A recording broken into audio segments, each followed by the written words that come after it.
যানবাহন চলাচল একদম স্বাভাবিক নর্মাল থাকবে। স্কুল, কলেজ, সরকারি প্রতিষ্ঠান, আদালত, অফিস সব খোলা থাকবে। বিজেপি বিচার চায় না, তারা কারোর জন্যই বিচার চায় না। সরকারটা বিনা ভোটে জিতে অগণতান্ত্রিক ভাবে তারা এই ক্ষমতা দখল করতে চায়।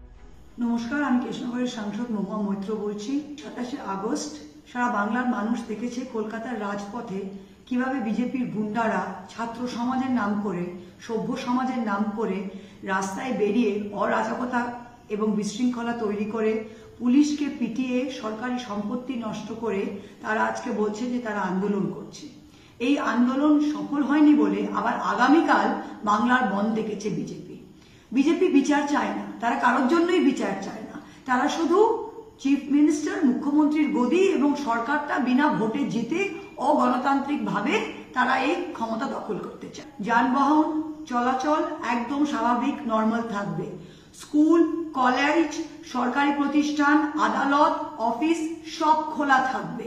আমি নিজে জেলায় আছি এবং নিজে আমি বেরোবো। আর প্রত্যেকটা বাজারকে বলছি, বাজারে সবসময় যারা দোকানদার আছে ওরা ভাঙচুরের ভয় পায়, ওরা ঝামেলার মধ্যে যেতে চায় না।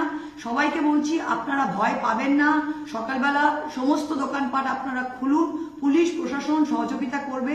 কোথাও একটুখানি ঝামেলা হলেও আমাদেরকে জানান, পুলিশ প্রশাসনকে জানান।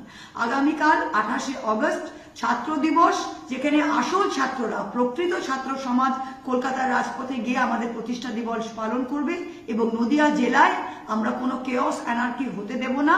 এই বন্ধটা কমপ্লিটলি ইললিগাল। সবাইকে আমি রিকোয়েস্ট করছি তারা বিনা ভয়ে তারা নিজের নর্মাল লাইফটা কালকে যাতে লিড করবে।